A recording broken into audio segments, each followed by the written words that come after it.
serious problems.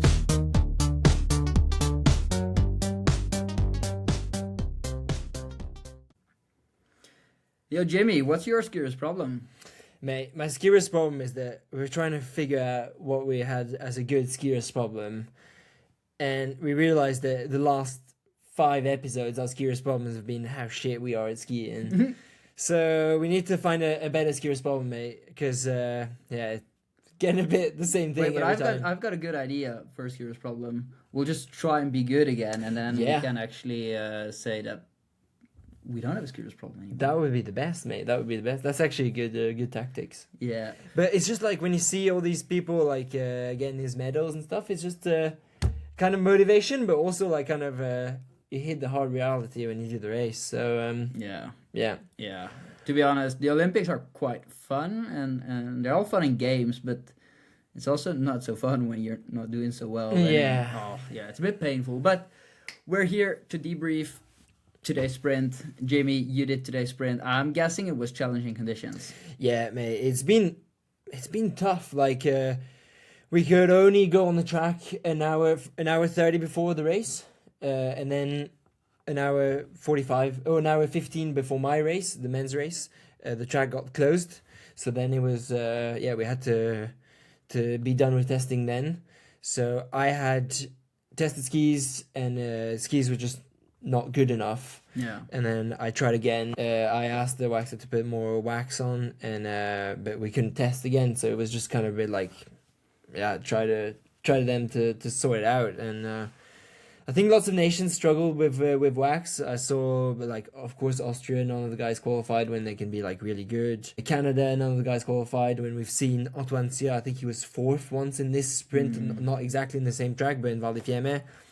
And US guys, Gus Schumacher didn't qualify when he was 2nd in Goms, which is a similar sprint actually then. Like quite a long sprint with a hard double pulling at the end and a long uphill. So I was talking to some people from the waxing industry, and so what they're claiming that apparently in these conditions, because just for everybody at home, just so you get a bit of a better picture, it's like February in the Alps. The sun gets quite warm during the day, so it gets quite humid. The snow gets quite wet. And then it gets like -2, 3, 4 over the night.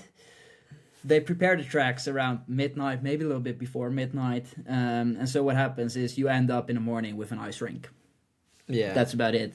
And then exactly when the races start, so that's like somewhere between 9 and 12, is when either the sun comes out or the temperature just goes up, and there's like even worse when there's like some overcast, because then there's more humidity in the snow, and you just get this slush.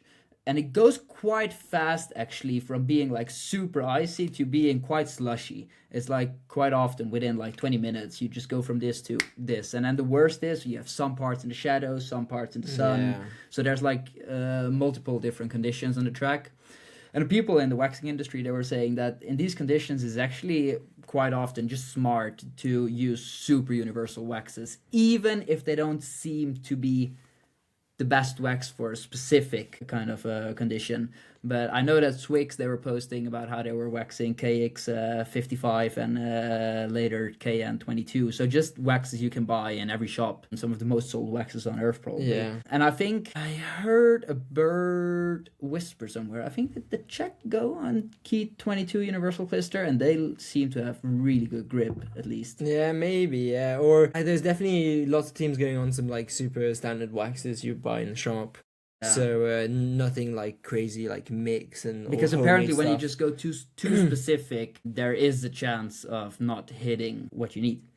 But yeah, it's challenging conditions out there. The wax techs, they work like day and night, but they're also just human, and wherever there's humans, there's gonna be an error. But so, I also heard, was it from you, that apparently the Frenchies have been using super stiff skis and they just put a ton of wax on. And then because it's icy, then they can have good grip and good glide, because when you push down hard enough, then you have the kick. But I don't think you heard it from me, because I heard it the first time here. But but then I didn't hear it from you. But I think lots of teams are trying different things. So it's surprising results kind of in a way, but at the same time still the same kind of people that win. Yeah, but I feel there is some more. There is definitely more of a mix in the results here now. Yeah. Compared to what we see on an average World Cup, and I feel when it's conditions like these, you have two possibilities. Either you have insane skis because your service team just nailed it, or you're an insane good classic skier. If you look at Haraldus Bergamundsen, we're talking about today's sprint. I don't think he had the greatest skis in the prologue. He went out of the tracks on the long climb quite fast, actually, and he still managed to qualify as fifth. So that also just says how good of a skier Haraldus Bergamundsen is. I went out of the tracks before him even. So, yeah. Did you also qualify fifth? No. Maybe that's why. No, I definitely had... I was just part of the people that did not go with enough wax. I felt like I had super good glide, super good double pulling, but just not enough grip. And with this long uphill, you need to have grip. And like you've seen, I think the Czech, I would say the Americans as well, they definitely had like super good grip. Maybe the Czechs, they were struggling a bit on the glide. Yeah, but look the at thing is, Jiri Tush in what was it, the quarterfinal? He had like an insane gap over the top. It was at least like 20 meters, I'd say. Yeah. And he almost lost it on the finish. Yeah, it was crazy. Then you can only have had insane slow skis. There's not really another explanation. But obviously it was worth it because he had enough grip that I mean, we have to say how fucking good he was.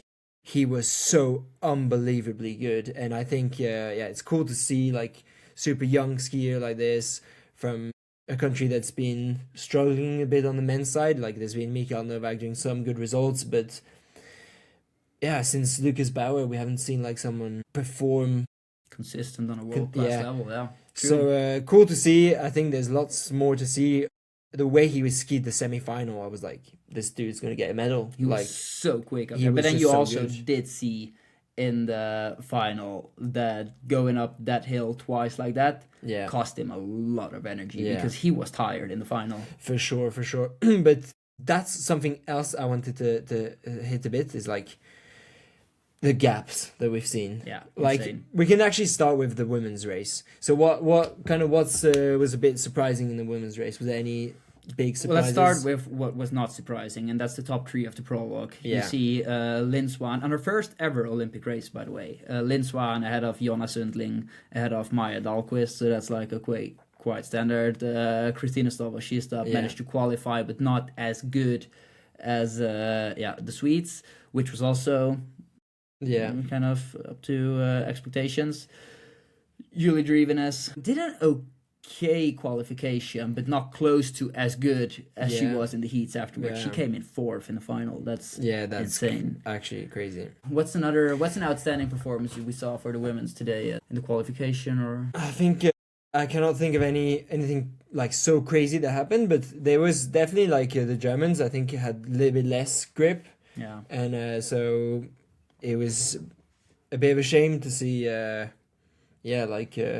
Laura Gimler go out in the semi-finals and Coletta Ridzeg go out in the quarter-finals. They're both in the semi-finals, so that was, I think, a bit sad. Even though they're both super good in double poling. And I think, it was, again, it's like this ratio you have to meet. One thing that was a bit extraordinary, Nadine Fendrich going out in the quarters. Yeah. I think the Swiss didn't have enough grip, maybe, which is a bit untypical for the Swiss, because usually when it's these conditions, think back to Trondheim last year. Yeah, and also in the skiathlon, I think Nadia Kelly improved that. Obviously she did a super good performance, and she's an insane good skier. But she also proved that the material was where it should have been as well. Yeah. So it's a bit maybe. Okay, something else we could talk about, especially for women, is like this is not a typical sprint. Like, come on, we've done all the races. Yeah. In the last 2 years almost, with sprints there about 2:30 long for men and 3 minutes for women. Now we've got a sprint that like the quarterfinals were like 4 minutes. I think Julia Kern being in the final, which is a super good effort. With bib number 28. So that's something you barely see. Yeah. I think she finished her final in like 4:40 or something. Yeah. Or like it was like crazy long time. Yeah, I mean, she I think gave, the she average like heat at times, the end she kind of gave up. Obviously, with like yeah, but the average she heat got dropped. times for the women was like I think about 4 minutes and 10 yeah, seconds. yeah. So you see Oh, yeah. heats over 4 minutes, and then I'm like, Is it real sprint? I mean, there's two ways to look at it, as everybody was reading probably in especially Scandinavian media. The Norwegian women, they were super against it, and they were Yeah. complaining lots about it before. But then you also get Jonna Sundling, who just says, "Oh yeah, but it's a big championship, and every championship has its challenges, and this was the challenge of this sprint, that it's a bit longer." For sure. Honestly, I think there should be more variety in sprints throughout I the think there season. should be more variety in ski racing in general. Yeah, and I think it'd be cool to have some races that are like 2 minutes and some that are like 4 minutes. But it's just like now they've not gone for that the last 2 years, so every race has been like kind of standard and some of these championships. And the race at Tour de Ski was way too long, and then too late to change it for Olympics. So then you get a race that are 4 minutes long. Yeah. And even for men, it was long. And the thing is, okay, played in the cards of Ben Ogden. We're actually, before we're gonna say anything else. Okay, but then just the Ben women's. Ogden. And then let's finish the women's race. Ben. Shut up. Ogden. Let's finish the women's race. In the final, it breaks away on the first hill. Like, there's not even a hill. It's the first bump, and there's already like Jona and Lynn Svan break away. It's like, well. And then Maya was suffering, and Yeah. I was unsure if she would break because I think she was actually on the limit of breaking. And I think with the group behind her, that's like with Julie Drivenes, she's that. And Julia Karen. Would Julie Drivenes actually have gotten into the slipstream of Maya? I think Maya would have cracked there, but she did not crack, and she did make her podium. Full clean sweep for Sweden. Is Sweden destroying cross country skiing? We hear Norway destroying cross country skiing all the time. So now I'm just curious about the people. Yeah. Do they think that Sweden is destroying cross country skiing now with the dominance? I don't think they do. I think they're super good skiers, and they race as fast as they can. It was really cool. It was a bit tragic to see Johanna Hagström though. Yeah. I don't know why. I feel like everybody that I've ever talked to about skiing has a soft spot for Johanna Hagström. She's just so nice, and like people like that, you really want them to succeed. So True. when they don't, it's always a bit tragic. But Yeah. that's Anything else? that's Julie the game. Drivenes fourth in the final, Yeah. which is quite that's- cool. And she was a bit like kind of on limit to get selected for this event, so I think it's cool to see. Yeah, Yeah. cool to see. But as we said, she's a bit more of a distance skier, so I'm actually not so surprised that she managed to do well because it was a bit more Yeah. True. distance Very orientated. Let's talk about the men's race then, Yeah, and we're gonna start with one name and one name only: Ben fucking Ogden. yeah. How cool was that? That was awesome. And like when I saw this post on Instagram that the last medal for men US team in cross country skiing was 50 years ago. It was Will Koch, right? Yeah. I was like, Or Bill. Not yeah, Will, but this, Bill. Yeah, yeah, Will. but Will, yeah, but Will. That's his son, right? No. Wait. Bill is a nickname for Will. Ah. William. Bill is a nickname for William. See, you learn Yeah. something new every day. And I think his son's got the same name. Yes. Yeah, it could be. Anyway, all that to say, I just got like almost a bit emotional, you know, like it's guys like Ben Ogden. When you see them succeed, you're like so happy for them because like, And we were so afraid because we were watching Ben Ogden. And we Yeah. were thinking like, is he gonna pull off a classic Ben Ogden and just destroy everybody in the quarter, then get really tired in the Yeah. semis? But he did destroy everybody in quarters. He did kind of destroy everybody in semis, and he did not get tired, but he did get his freaking medal, which is so cool. The GOAT. I mean, do we even have to discuss Klæbo? Like, is he gonna get 6 out of 6 or? Before these championships, I was hardly doubting he would. After the way he dominated the skiathlon, I was leaning rather towards yes. After seeing his performance in the sprint today, I'm a bit worried, mate. Yeah, he is. Oh. Anyway, anyone who has watched the race knows how good he is. We don't have to go on about it. But we do have to go on about... We were wrong. Because we had said that we thought that Oskar Obstad-Viker should not have been selected to Olympics. Or we didn't quite say that, but we were like a bit saying that it was a bit. It was a bit of a controversial. Controversial choice, but he stepped it up for the event and managing to get a bronze medal. That was like, and he's so young as well. Was amazing. I think he's 21 years old. So that was super cool, super cool. And of course, Eric Valnes being ill last week just started to train like what, Monday I think they said, or Friday I think they said he started training again. Okay. And today it's what, Tuesday. So he made his final, but he did sadly not get his medal, which is also a bit of heartbreaking because I think Eric Valnes is actually one of the nicest guys on the Norwegian team. So yeah, we'd be really happy for him if he would have managed to get his medal. But there's only 3 of them, and honestly, I think it was a cool podium. Like Oscar deserves it for sure. Ben, amazing. Yiritus 5th. That's crazy like good. Super cool to see. Yeah, but he was tired in that final. He was very, very tired. Oh my God, but he was just so strong up those hills. Like I thought he was going to get a medal. Yeah. Like when I saw it, I was like, oh my God, he's going to do it. But then it's just such a long sprint, and Klæbo went fast straight from the start. So I'm just thinking, I don't think we saw any crashes, did we? I mean, Zach Ketterson. Oh yeah, Zach. Yeah, okay. He did crash by himself. He did crash. He got a bit tired. It looked like. Yeah, he just wanted to take a little nap in that corner. Yeah. Also, Zach's a big YouTuber. You should go and check out his vlog. It's quite good, actually. It's actually very good. But any other big? I mean, 2 Spanish guys qualifying. Yeah. That's I think a big one to note. We talked about the US team not having Gus in the quarterfinals. That was a shame. And the Austrian team. One name, mate. I'm gonna drop it. Tell me. Simone Dapra. Yeah, that was cool. Duper, he's such a legend. Yeah, he especially beating Andre Czerny in the finish line like this. And I've done some double pole sprints against Andre Czerny, and that dude is a beast. Yeah. Like beating him in a double pole finish, that's like some high level stuff. And on paper, there's actually quite a few Italians that should be much better in sprinting than Simone Dapra. Yeah. But then every now and then he's at a sprint and then he just does so well. And you're like, where did this come from? Yeah, that's true, yeah. Yeah, so he made it to the semis. He got really tired in the semifinal, though. Yeah, for sure. He got dropped on the climb, and I don't think he was enjoying it so much when he got dropped. No. Also, one weird thing that happened, women's heat selection. I'm not sure, was it Katarina Gantz or Nicole Monsorno? I think it was Nicole Monsorno. Where was she? You didn't watch the heat selection. It's like everybody's standing there for the heat selection and like selecting their heats, and then I'm not entirely sure if it was Gantz or Monsorno anymore. So, but then it's like her turn. She did quite well in the prologue. I think she was like the 10th person or 8th person. Yeah. Then it must have been Gantz actually. Yeah. To qualify.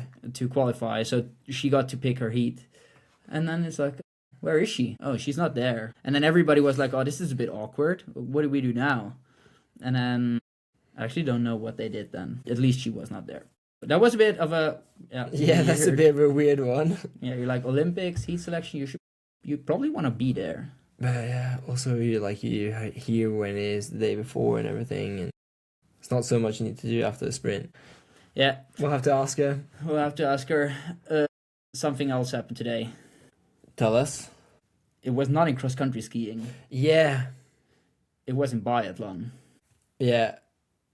Johan Olaf Boten got gold medal. Then there was Eric Pirro got silver medal. And Lagred got bronze medal.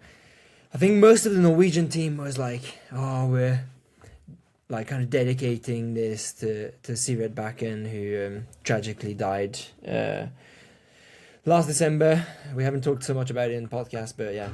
And then, do you want to do the honors, Mika? I don't know. I feel a bit sorry for the guy, actually. So, but yeah, I mean, he did it on national television, so people are going to talk about it anyways. Yeah. He went on live television and then just getting interviewed for his bronze medal, which is a super good achievement. And then he admitted live on national television that he cheated on his girlfriend 3 months ago and then told her last week. And I think it was very obvious to see that she left him straight after Yeah, that I because think he so. didn't look so happy. But I'm gonna say this. You gotta have fucking guts to go on national television, admit to a mistake which you regret so much. Like, he was not playing that. Yeah, He no, was no. regretting it so much. And I mean, it's on one hand, like, do you have to say that on national television? On the other hand, if it's like, if he sees this is the only chance that she'll ever maybe speak to him again because she's not probably Yeah. talking to him, it's like, he's risking it all because everybody probably loves Sturla Lagra because he's a freaking legend, but especially in Norway where people are super correct and stuff, Yeah. it does shed a bit of a different light. And he's like not hesitating. He goes out there, he admits that he's made a mistake, and I'm not gonna lie, I actually rate that and I respect him so much for that. Yeah, I mean, it takes some balls to do that, like for sure. But I think you know, when you get a medal, and I think is his first medal. Yeah. I think you just become really honest, and like so much emotion in you. And of course, yeah, I think he'd have liked to share this moment with his girlfriend, and she's not there, and maybe not talking to him. So. Yeah, but it was still. I think his teammates thought it was a bit weird. It was a bit awkward. And it was a bit weird. But at the same time, yeah, I'm a bit mixed if I think it's weird or if I think he's a legend. I think it's a bit, maybe it's not weird, it's a bit awkward. Let's put it like Yeah. that. It was a bit awkward, but the only reason he did this is because, at least from what it looks like, he really loves this girl, and he really likes this girl. And he's just human. Like, human make mistakes, and at least he's admitting them and trying to fix them, even if there's probably no fixing. So, like, there's not much we can do. Well, I don't even know if he was trying to fix it. He was just admitting to it. Yeah, I don't know if he was trying to get anything from it, but yeah. Anyway, it was just a crazy thing to do, but kudos to him for being a man and owning to his mistakes and showing as well that we're all humans, and like when you see someone on TV, sometimes you think that they're just different, but just the same as every single person. Yeah, I couldn't help but feel a bit sorry for him. Yeah. So, yeah, we'll hope everything plays out well for him in the future, because he's a nice guy and he deserves it. And yes, he did make a mistake, but that does not make him a bad human. Sturla, we actually rate that you came out with it, and we think it's it's shit what you did. There's no excuse for that, but it's cool that you're admitting to it. Yeah. Do we have anything else to talk about the race? Not so much, I think. I think we've gone around the whole topic. Yeah. Looking forward Next to race, Friday, 10K skate. Thursday, women's 10K skate. Yeah, but for us it's Friday, but Yes. sure. We're all about gender equality, mate. We're all about that, of course. Yeah. Especially- Also, we're just gonna say it once more. Tomorrow, it's Nordic Combined on television, and you guys just check it out. Like, at least watch their skiing. Quite often, Nordic Combined races are actually quite interesting because they tend to unfold very late in the race, and they tend to be very exciting. So, watch Nordic Combined. Help us to save a sport, because not only do we want to see the sport being kept in the Olympics in 2030, but we want to see the women get their chance to compete in the 2030 Olympics in Nordic Combined. So everybody at home, watch Nordic Combined if you don't want to watch snow volleyball in the next Olympics. Okay, one last thing I'm going to say. It was pretty awesome, actually, today. I was first out of the tracks, bib number 1. And honestly, it was like the whole stadium cheering and lots of people on the side of the track. That was pretty cool. So everyone, I know that lots of people who are listening to this podcast are also on the track, because I got lots of love from all of you guys today. So awesome to have people actually cheering for cross country skiing, and we want to see more of that, I think. Generally something we should say, because we do have the best fans on the world, and I think most people listening to the podcast know how much we live for the sport and how much we breathe this, and how devastated we are when things go really bad. And the amount of love I got from our fans after the skiathlon, we fucking love you. Yeah, it was cool. You guys are the best. Yeah. Thanks for listening. Leave us a comment if we missed something. Which we probably did. Share some love. Leave us a comment. Tell us you like us too, because we fucking love you. And we Yeah. don't want to be rejected. Right. Excuse problem. Over and out. Like and subscribe. Ciao, ciao. Ciao.